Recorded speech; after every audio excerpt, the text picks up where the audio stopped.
কালকে শাশ্বতী এসেছিল, বলছে ওর বাচ্চাটা নড়ছে না। কিন্তু আমরা এই যে বাচ্চার নড়াচড়ার ব্যাপারটা, বাচ্চা কেউ কেউ বলে আমার বাচ্চা কম নড়ছে, এবং বাচ্চা কখন থেকে নড়া শুরু করে, বাচ্চা কতবার নড়ে, বাচ্চা না নড়লে কি হতে পারে, বাচ্চা যদি বেশি নড়ে তাহলে কি হয়। এসব কোশ্চেনের উত্তর আপনারা আজকের এই ভিডিওটা প্রথম থেকে শেষ অবধি শুনবেন, আমার সাথে থাক, প্রত্যেকটা কোশ্চেন আপনি অ্যান্সার পেয়ে যাবেন। তাহলে আজকে আমরা যাবো এই নিয়ে আলোচনা করব যে বাচ্চা কেন কম নড়ে বা কেন বেশি নড়ে, এবং কি হয় এবং কি ট্রিটমেন্ট করা হয় এর জন্য। অনেক মা এসে বলেন যে আমার বাচ্চাটা আগের মতো নড়ছে না। তখন স্বাভাবিকভাবে একটা কি হয়, মায়েদের মধ্যে একটা ভয় সৃষ্টি হয় যে আমার বাচ্চাটা কিছু নড়ছে না, বাচ্চাটা কি পেটের ভিতর কিছু গন্ডগোল হয়ে গেল। কিন্তু আমাদের ফিজিওলজিটা জানতে হবে। বেসিক্যালি কি হয়, বাচ্চারা একটা টাইমে দিনের বেলা পেটের ভিতর ঘুমিয়েই থাকে। সেটা হয়তো 30 মিনিট থেকে 90 মিনিটও হতে পারে। সেই সময় কিন্তু বাচ্চাটা খুব বেশি নড়বে না। সেই সময় আপনার মনে হবে যে বাচ্চাটা আমার নড়ছে না কেন, বাচ্চা কিন্তু সবসময় নড়বে না। ওই সময়টা বাচ্চা হয়তো ঘুমোচ্ছে। অতএব আপনাকে এটা জানতে হবে, বাচ্চার একটা স্লিপ রিদম থাকে, স্লিপ সাইকেল, বাচ্চার ঘুমানোর একটা সাইকেল থাকে। এবং অনেক সময় দেখা যায় মারা বিভিন্ন কাজে ব্যস্ত থাকেন, আজকালকার দিনে মায়েরা বেশিরভাগই কর্মরত, এবং বিভিন্ন সময় ব্যস্ত থাকার জন্য ওনারা খেয়াল করেন না ওনার বাচ্চারা নড়ছে কি নড়ছে না। তখন ওনাদের একটা হঠাৎ করে মনে হয় আমার বাচ্চারা নড়ছে না। এটা কিন্তু নর্মাল। আবার অনেক ক্ষেত্রে দেখা যায় একটা প্রেগনেন্সির একদম অন্তিম অবস্থায় এসে গেলে, যখন পেটের ভিতরে জায়গাটা কমে যায়, তখন কিন্তু বাচ্চা কম নড়াচড়া করে। এটা কিন্তু স্বাভাবিক। অনেক সময় দেখা যায় পেটের ভিতর যদি অ্যামনিওটিক ফ্লুইড কম থাকে, যেটাকে বলা হয় আইইউজিআর, তাতেও কিন্তু অনেক সময় বাচ্চা কম নড়ে। কেননা আইইউজিআর হলে কি হয়, বাচ্চাটার ভালো অক্সিজেন যায় না, বাচ্চাটা একটু দুর্বল হয় এবং বাচ্চাগুলো কম নড়ে। এটাকে বলা হয় অলিগোহাইড্রোপিনিয়াস।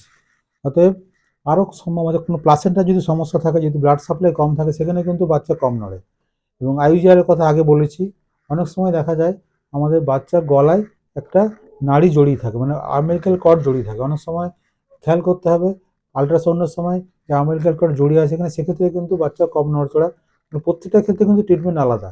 অনেক ক্ষেত্রে কোনো মেডিকেল কন্ডিশন যদি থাকে, যদি উচ্চ রক্তচাপ থাকে, যদি ডায়াবেটিস থাকে, যদি ইন্টারহেপাটিক কোলেস্টেসিস মানে হচ্ছে যদি বিলিরুবিন এসব বেড়ে যায়, সেক্ষেত্রে কিন্তু অনেক সময় দেখা যায় বাচ্চা কম নড়াচড়া করে। অ্যানিমিয়া থাকলেও অনেক সময় বাচ্চা কম নড়তে পারে। অনেক সময় কোনো সিরিয়াস কন্ডিশন হয়, যদি দেখা যায় বাচ্চার কোনো ফিটাল ডিস্ট্রেস হয়, মানে বাচ্চার শরীরে অক্সিজেন কম যাচ্ছে, সেখানে কিন্তু বাচ্চা কম নড়তে পারে।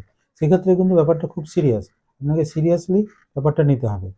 এবারে আলোচনা করি যে কোন সময় থেকে বাচ্চার নড়া শুরু হয়। ইউজুয়ালি দেখা যায় যারা প্রথম প্রেগনেন্সিতে 18 থেকে 20 সপ্তাহের মধ্যে আমাদের বইতে লেখা আছে বাচ্চা নড়ে, কিন্তু ইউজুয়ালি মাদারা বুঝতে পারে না, তার কারণ তাদের কোনো এক্সপিরিয়েন্স থাকে না, অভিজ্ঞতা না থাকার জন্য ইউজুয়ালি আমরা দেখি যে 5 মাসের পরের থেকেই বাচ্চার নড়াচড়া টের পান। অনেকে বলেন হচ্ছে এটা বাবুলসের মতো হচ্ছে, বা পেটের ভিতরে কিছু একটা নড়ছে শুয়ে থাকার সময়। এগুলো কিন্তু আমাদের খেয়াল রাখতে হবে।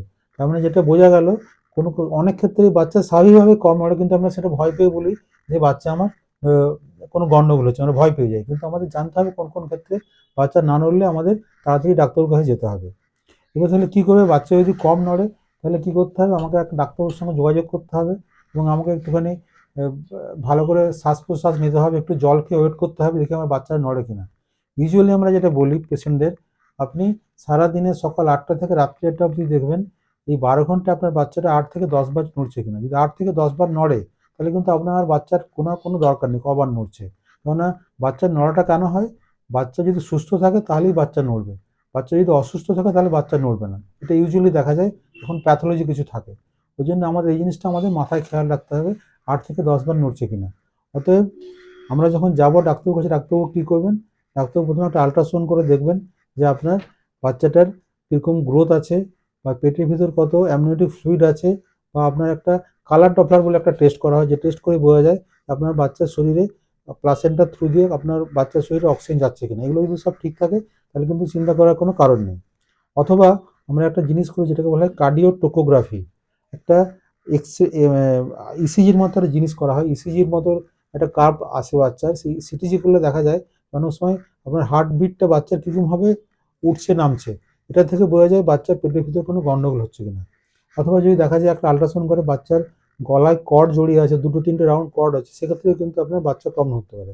সেক্ষেত্রে কিন্তু আমাদের খেয়াল রাখতে হবে যে বাচ্চা কতবার নড়ছে কতবার নড়ছে না, এবং ভালো করে আমাদের ডাক্তারবাবুর চেক আপে থাকতে হবে আপনাকে, তাহলে কোনো অসুবিধা হবে না।